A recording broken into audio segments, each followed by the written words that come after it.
Hello, dear students. Welcome to my YouTube channel, Sohail Ahmad Khamgaon, Maulana Azad Primary School, Nandura.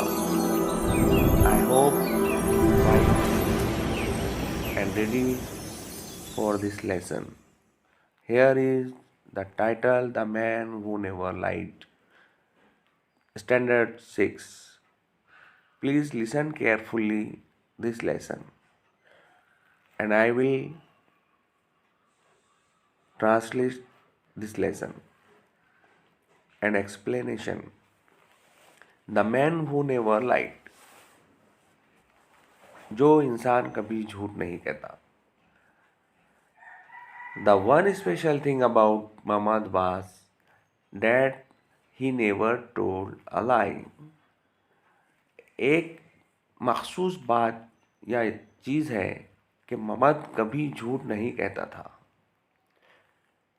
It's not very easy to do that. लेकिन ऐसा करना बहुत मुश्किल था. But Muhammad was a wise man. लेकिन मोहम्मद एक बहुत ज़हीन शख्स था. He kept his eyes open. ये हमेशा अपनी आंखें खुली रखता. To what was going on around. कि अपने तरफ क्या हो रहा है. Him and chose his words carefully. और वो हमेशा अपने अल्फाज इस्तेमाल करते वक्त या कहते वक्त सही तरीके से मुंतखब करता. He became famous as the man who never lied. ये शख्स बहुत मशहूर हो गया था कि ये शख्स कभी झूठ नहीं कहता. Even people who lived 20 days away. यहाँ तक के 20 दिनों का सफ़र तय करके रहने वाले फासले पर भी लोग इसे जानने लगे.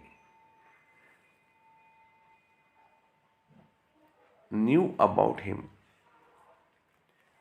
When people told the king about Muhammad, जब लोग उससे कहते, the king was not ready to believe it. तो बादशाह ये बात नहीं मानने को राज़ी होता या ये बात पर भरोसा नहीं करता. Bring this man to me. इस शख्स को मेरे पास लेकर आओ. So Muhammad was brought before the king. तो मोहम्मद को उसके सामने पेश किया गया. Mohammad, is it true that you never tell a lie? Mohammad, क्या ये बात सही है कि तुम कभी झूठ नहीं कहते? और आपने आज तक कभी झूठ नहीं कही. मोहम्मद को उसके सामने पेश किया गया, बादशाह के सामने, और बादशाह ने उससे ये सवाल किया कि आप कभी झूठ नहीं कहते, ये बात सही है? Yes your majesty. हाँ महाराज. And you will not tell a lie in future. और तुम कभी मुस्तकबिल में झूठ नहीं कहोगे. नेक्स्ट पेज देखिए. Never your majesty. नहीं महाराज, कभी नहीं. The king looked at Mohammed thoughtfully. बादशाह उसकी तरफ हैरत से देखने लगा या कुछ उसे देखकर सोचने लगा. Be careful. फिर बादशाह ने कहा, हाँ एहतियात से रहो. Sometimes we don't even know how the lie gets on your tongue. कभी कभी हम बात करते वक्त नहीं जानते कि हमारे बात करते वक्त को हमारी ज़बान से कौन सा झूठ निकल रहा है या हम क्या कह रहे हैं। Some days passed the king called Mamad again. कुछ दिन गुजरे होंगे कि ममद को दोबारा बादशाह ने बुलाया। When ममद केम, जब ममद आया, the king was just coming out of his palace, और किंग भी उसी वक्त महल में दाखिल हुआ। There were many people around him. इधर उधर उसके अतराफ में बहुत सारे लोग जमा थे। He was going on a Hunt. और बादशाह जो है वो शिकार पर जा रहा था। The king called Mamad over to him. बादशाह ने ममद से कहा, Mamad, I am going on a hunt. मैं शिकार पर जा रहा हूँ। And then to my summer palace. इसलिए मेरे समर पैलेस पे जाओ। The king spoke as he walk toward his horse. और ऐसा कहते कहते वो उसके घोड़े की तरफ बढ़ा। He held the horse mane. उसने घोड़े की गर्दन को पकड़ा। And put his left foot in the stirrup. और अपना लेफ्ट पैर वो स्टिरिप में रखा, रकाब में रखा। Then he turn to Mamad and said, now run to the summer palace and tell the queen to prepare a big feast for me and my people, including you. Hurry. अब देखिए उसने ममद को कहा कि जाओ और अपने समर पैलेस पे के वहाँ पर एक बिग फीस्ट यानी बड़ा सा खाना खाने के लिए बनवाने के लिए कहो, मेरे लिए और आपके खुद के लिए और मेरे लोगों के लिए। नेक्स्ट पेज देखिए। Mamad turn around and hurried to the summer palace. Mamad मुड़ा और वो समर पैलेस की तरफ चला गया। When he left, the king began to laugh. तब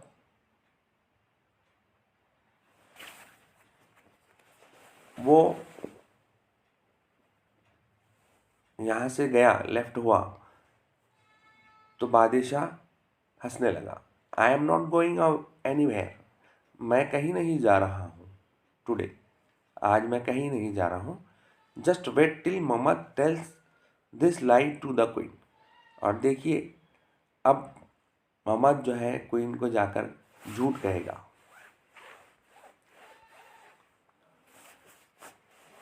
the next day the king went to this summer palace.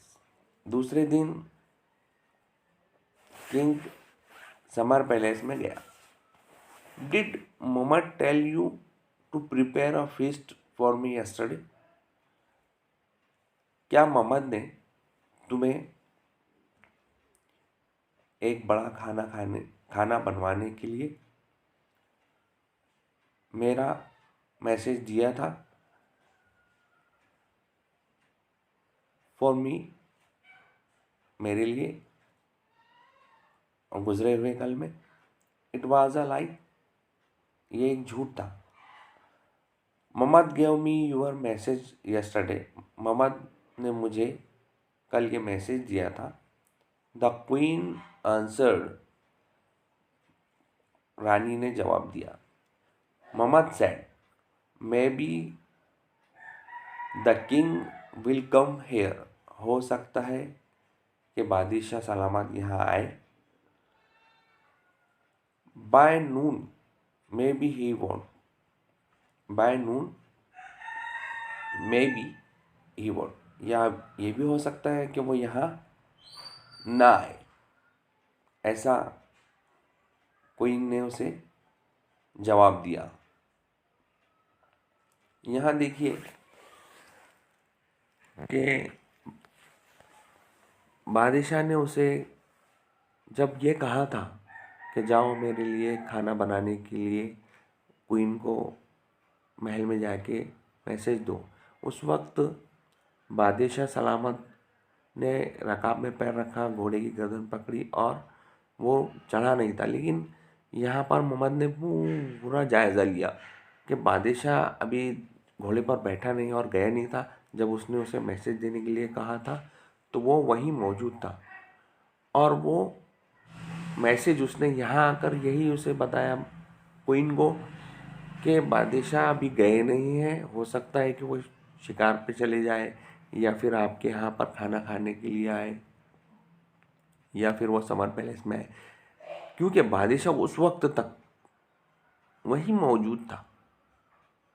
इसलिए उसने ये पूरी आंखें खुली रखकर सारा माजरा देखा, और उसी तरह जैसे उसने देखा उसी वक्त अपने अल्फाजों को रानी के सामने ये बयान किया कि मे be the king will come here by noon, may be he want, यानी वो आ सकता है और मे बी आ सकता है बादशाह सलाम। अगला पेज देखिए। And what does that mean, तो ये क्या तुम्हारा मतलब है? टेल मी फॉर श्योर, वसूक से कहो।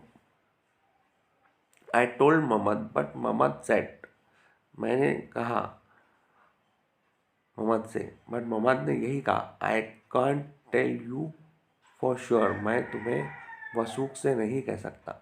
आई don't know whether the king put his right foot in the stirrup, stirrup के अंदर उसने पैर रखा, मैं तुम्हें ये नहीं कह सकता कि वो यहाँ आएंगे या नहीं आएंगे, क्योंकि उनका एक पैर रकाब में था। और whether the put his left foot on the ground, और उनका जो लेफ्ट फुट था हो सकता है कि उन्होंने वापस निकाल लिया हो आफ्टर आई लेफ्ट, यानी मेरे या वहाँ से निकलने के बाद। So we just waited for you, तो फिर मैंने तुम्हारा इंतज़ार की। Yesterday but you didn't come, तो आप गुजरे हुए कल में यहाँ नहीं आए। When the king heard this, जब बादशाह ने ये पूरा माजरा सुना, ही वॉज टेकन अबैक, अब वो उसी वक्त वापस लौट गया। He agreed that Mohammed was really a wise man, और उसने फिर मान लिया, कबूल कर लिया, रजामंद हो गया कि मोहम्मद बहुत ज़्यादा अक्लमंद शख्स है। वो only spoke what he saw with his own eyes, और वो वही बात कहता है जो वो देखता है खुद की आंखों से। नथिंग मोर नथिंग लेस, ना उससे ज़्यादा और ना उससे कम। ये देखिए यहाँ पर पूरा माजरा यही है कि जब बादशाह ने क्वीन से पूछा कि क्या मतलब है, तो क्वीन ने कहा कि मैंने तो मोहम्मद से पूछी कि आप सही बताइए, सही सही क्या है, क्या बात है कि बादशाह सलामत आएंगे या नहीं आएंगे। तो उसने ये कहा कि आई कांट टेल, मैं नहीं बता सकता। और उसने पूरा माजरा जो है अपने आंखों से जो देखा वही कहता। हमें ऐसे ही करना चाहिए, जो हम हमारी आंखों से देखते हैं वही कहना चाहिए, कभी झूठ नहीं कहना चाहिए। जो हमने देखा है वही, और हुर्फ बहुर्फ। अभी देखिए यहाँ पर हम the man who never light के पॉइंटर्स शुरू हो रहे हैं, क्वेश्चन आंसर शुरू है, वो हम पढ़ेंगे। रीड, क्वेश्चन फर्स्ट है, read the story on page 76 aloud after the teacher. आप ये सवालात पढ़ें। Two, question two, listen carefully while the teacher reads the story on page 77 aloud, और आप गौर से सुनिए इस स्टोरी को। Read aloud the last word in every sentences together, और पूरा आप इस कहानी को पढ़ना है। Question three, say whether the following sentences are true और फॉल्स। ये ट्रू और फॉल्स का क्वेश्चन है, तो जो क्वेश्चन है वो ट्रू है या फॉल्स है ये बताना है। Mohammed became famous as the man who lied. Answer false. Question 2, the king did not believe that Mohammed never lied. Answer true. Next देखिए question 3, the king told Mohammed to be careful. Answer true. 4, Mohammed saw the king riding his horse. Answer false. 5, Muhammad did not give the king's message to the queen. Answer false. Question 6, Muhammad told a lie to the queen. Answer is false. 7, the king agreed the Muhammad was a wise man. Answer true. ये थे true और false, यानी सही गलत कि मोहम्मद बहुत careful था, कोई भी बात कहते वक्त तो सही बात थी। Mohammad saw the king riding his horse, ये गलत बात है। Mohammed did not give the king message, क्या क्वीन को उसने मैसेज नहीं दिया था, ये भी फॉल्स है। मोहम्मद टोल अ लाई, कि मोहम्मद ने क्वीन को झूठ बोला था, ये तो उसने तो सही बोला था, जाकर झूठ नहीं बोला उसने, तो ये भी फॉल्स होगा, यानी गलत आंसर होगा इसका। 7 है, the king agreed the Mohammed was a wise man, क्या बादशाह ने कबूल कर लिया था कि मोहम्मद जो है वो अक्लमंद शख्स है, तो आंसर इसका होगा ट्रू। ट्रू की मीनिंग होते हैं सही। तो ऐसे ट्रू और फॉल्स के ये क्वेश्चंस आंसर थे। आप अपनी अपनी इसे नोटबुक में लिखते चलें और एकदम खूबसूरत और क्लीन राइटिंग में लिखें, ताकि आने वाले एग्जामिनेशन में आपको ये लिखने में और पढ़ने में आसानी हो और समझने में आसानी हो। अगला क्वेश्चन देखिए। क्वेश्चन है 4, find the opposite of the following from the lesson. Opposite words lesson से हमको निकालना है। जैसे ट्रूथ यानी सच, उसका अपोजिट होगा लाई यानी झूठ। फूलिश बेवकूफ़, उसका उलट होगा वाइज अक्लमंद। ऑलवेज हमेशा, नेवर कभी नहीं, इसका उलट अपोजिट। पास्ट फ्यूचर यानी गुजरा हुआ ज़माना, और फ्यूचर जो अभी शुरू है या आने वाला जो मुस्तकबिल है, शुरू नहीं बल्कि हाल होता है फ्यूचर मुस्तकबिल। टुमारो गुजरा हुआ कल, टुडे हाल अभी आज। मोर ज़्यादा बहुत ज़्यादा, लेस कम।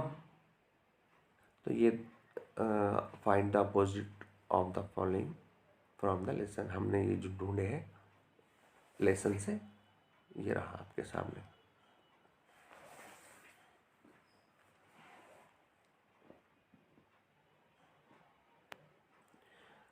ये भी आप अपनी अपनी लेटर बुक में अपनी पेन से खूबसूरत राइटिंग में लिख लें, ताकि आपको ये आसानी हो इस पर लिखने में। और इसे याद कर लेना बहुत ज़रूरी है। अगर आप ये याद नहीं कर रहे हैं तो आपको मुश्किल आएंगी। इसे आप याद कीजिए और होप इसकी लिखने की प्रैक्टिस भी कीजिए। हमारे इस चैनल को लाइक भी कीजिए, शेयर भी कीजिए, सब्सक्राइब भी कीजिए। नेक्स्ट क्वेश्चन देखिए, discuss the meaning of the following sentences. नीचे दिए गए जुमलों में हमको डिस्कस करना है। Even people who live 20 days away knew about him. Answer, people who lived in a far away countries they also knew about Mohammed. यानी ये इसका क्या मतलब है कि 20 days अवे रहते हैं, यानी इतना लंबा अरसा जाने के लिए लगता हो, जिसमें 20 दिन लगते हो, तो उतने दूर रहने वाले लोग भी मोहम्मद को जानते थे। नेक्स्ट देखिए, sometimes we don't even know how the lie gets on your tongue. कभी कभी कभी ऐसा वक्त होता है कि हम नहीं जानते कि हम क्या कह रहे हैं और हमारी ज़बान से क्या निकल रहा है। Answer, sometimes when we talk with others unknowingly lie. तो हम किसी दूसरे से जब बात करते हैं, गुफ्तगू करते हैं, तो हम नहीं जानते कि हम उसमें झूठ भी शामिल कर ले रहे हैं। इसलिए हम जब भी किसी से बात करें तो उतनी ही बात करें जितनी हम जानते हैं। उससे ज़्यादा बोलने में हम झूठ बोल सकते हैं, तो हमें झूठ नहीं बोलना चाहिए कभी भी। ये बात का ख्याल रखें। May be the king will come here by noon, may be he won't.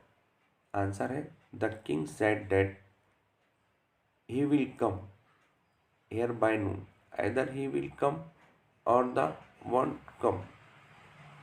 यानी हो सकता है कि वो दोपहर में आए, या वो बाद में आए, या नहीं आए। तो मैं तो इसे नहीं जानता कि वो आएंगे या नहीं आएंगे। तो आप ये बात जान लेके वो आ भी सकते हैं या नहीं भी आ सकते, मे बी हो सकता है। ये तमाम जो पॉइंटर्स हैं क्वेश्चन नंबर 1 2 3 4 5 6 7 8 9 10, ये तमाम के तमाम आपको लिखना है। आपको ये कंप्लीट लेसन मैं आपको सिखा रहा हूँ, आप इसे बहुत अच्छे तरीके से लिख लीजिए।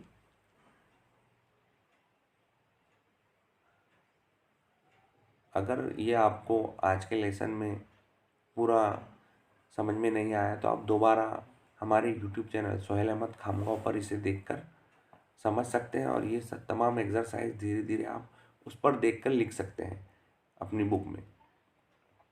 तो ये आपको मैं इसकी लिंक भी सेंड कर दूंगा हमारे 7th AB के ग्रुप पर, उस पर आप देखकर लिख सकते हैं।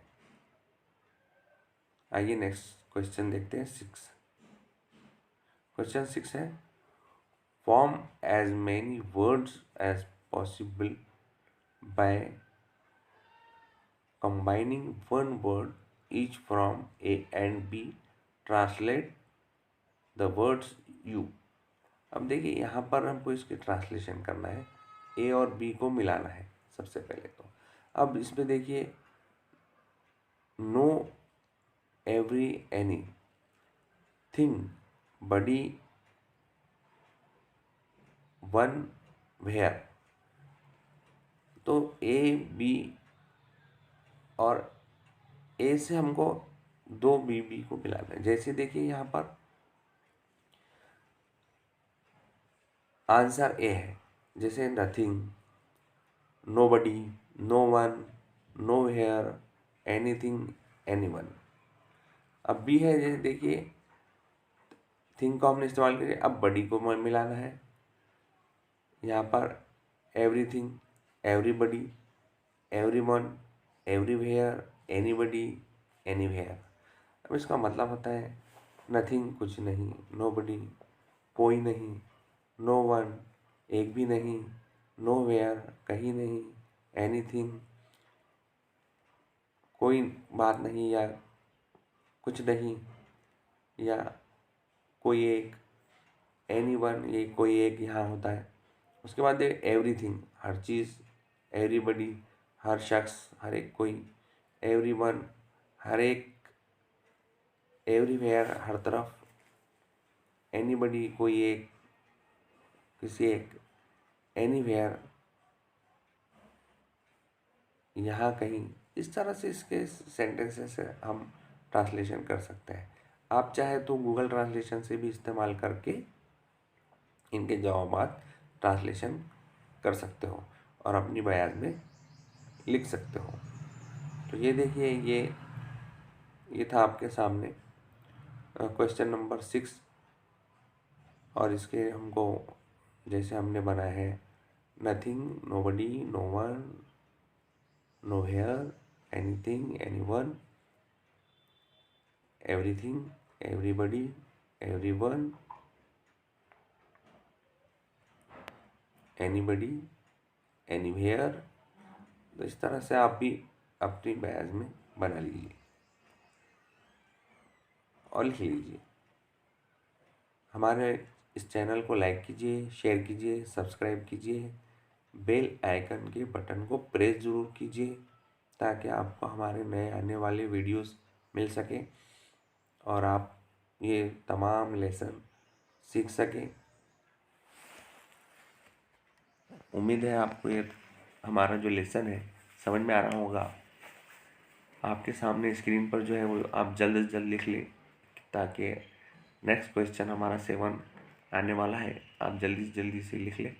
और अगर आपका इस लेसन में नहीं लिखना होता है तो आप हमारे YouTube चैनल पर जाके आराम से इसको लिख सकते हैं, आपको कोई दिक्कत नहीं होगी उसके अंदर लिखने में। ताकि मैंने थोड़ा लंबा समय दिया आपके सामने क्वेश्चन 7 लिखने के लिए। Read the following. अब ये देखिए हमको इसके अंदर एडजेक्टिव बनाना है, जैसे care, careful, carefully, thought, thoughtful, thoughtful, skill, skilful, skilfully, power, powerful, powerfully. ये हमको रीड करना है और ये एडजेक्टिव की फॉर्म से। नेक्स्ट क्वेश्चन देखिए, question number 8। Write any simple message for your friend. Answer, dear friend, I will not attend your birthday party today. My mother is now, she is admitted in the hospital. I have to say there sorry. I will meet you tomorrow. Wish you happy birthday. May God give you a very long, healthy and happy life. Yours. अब आप अपना यहाँ नाम लिख सकते हैं, जो भी आपका नाम है, उमर है, शुजा है, तो आप अपना नाम लिख लीजिए यहाँ पर। ये थे क्वेश्चन 7 और 8 और इसके आंसर भी यहाँ पर दिए हैं, तो आप अपने क्वेश्चन आंसर लिख लीजिए। आपको यहाँ पर मैंने इसीलिए ये लंबा स्पेस दिया हूँ ताकि आप आसानी ये लिख सकें। और अगर आपका यहाँ पर लिखना नहीं होता है तो आप YouTube पर जाकर ये वीडियो को देखकर ये सारी की सारी एक्सरसाइज आप लिख सकते हैं, ये आप ही के लिए बनाई गई है। आइए अब नेक्स्ट क्वेश्चन देखिए, question number 9। Form groups of 5-6. Write down a simple message. Each person in the group passes on the message orally to the next one after making one change in it. See how the message changes till it reaches the last person. अब देखिए 4-5 तलबा का group बनाना है और ये तलबा तक हमको मैसेज पहुंचाना है नीचे। तो ये मैसेज किस तरह से बढ़ता जाता है या बदलता जाता है ये भी देखना हमको। आंसर है, please give me your English workbook, I have to complete mine. Please give me your English homework. अब देखिए यहाँ पर होमवर्क बुक था ऊपर, यहाँ पर होमवर्क हो गया। I have to complete mine. Please give me your English homework, I want to read it. अब देखिए यहाँ पर रीड बढ़ गया है। Please give me your story book, I want to read it. तो इस तरह से ये मैसेज आप देख रहे हैं किस तरह से बढ़ता चला गया है। सेंटेंसेस को हमने ये बढ़ाते चले गए हैं। तो ये भी आपके अब समझ में आ गया होगा अल्हम्दुलिल्लाह क्या मैसेज हम किस तरह से अपनी ज़बानी बदल देते हैं। यानी पहला जो मैसेज था उसके अंदर सिर्फ ये कहा गया था कि please give me your book, English book, I have to complete mine. यानी मुझे आपका वो वर्क बुक दीजिए और यहाँ पर वो होमवर्क बुक हो गया और होमवर्क हो गया और फिर उसको मैं पढ़ना चाहता हूँ, स्टोरी बुक हो गया। न जाने किसमें कितनी तब्दीलियाँ वाक़ हो गई है। तो ये था हमारा क्वेश्चन 9। तो आज का हमारा यहाँ लेसन ख़त्म हुआ है। उम्मीद है आपको पसंद आया होगा। मैं हूँ सोहेल अहमद।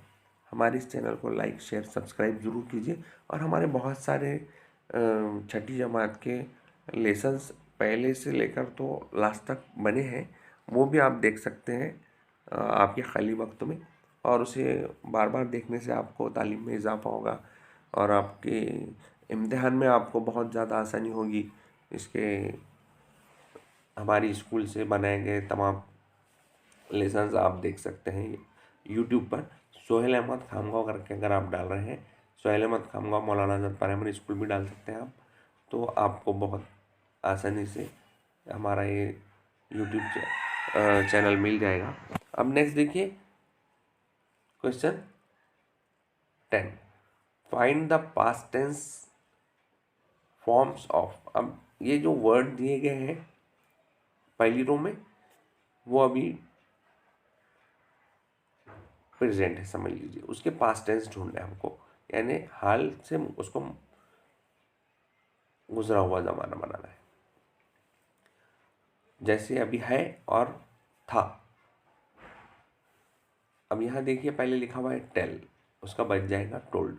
टेल के मीनिंग होते हैं कहना और टोल्ड के मीनिंग होते हैं कहा। कीप, कीप के मीनिंग होते हैं रखना। कैप्ट, उसका पास्ट टेंस बन गया कैप्ट, रखना। रखा, रखना का रखा बन गया। चूज, इंतखाब करना, चोज इंतखाब किया। लिव, रहना, लिव्ड रहता। Become, became.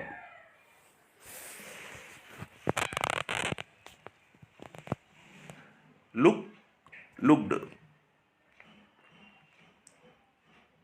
बिकम देख आया, आना, बिकेम आया या हुआ।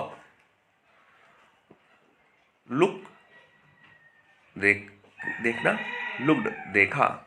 पास, कामयाब या गुजरना। पास्ड, गुजरा, पास हो गया। कॉल, बुलाना, कॉल्ड बुलाया। वॉक, चलना, वॉक्ड चला। टर्न, मुड़ना, टर्न्ड मुड़ा। इस तरह से ये प्रेजेंट टेंस पास्ट टेंस थे। और क्वेश्चंस 10 भी यहाँ पर हमने लिख लिए हैं, आप भी इसे लिख लीजिए खूब अच्छी तरीके से। अल्लाह हाफिज़।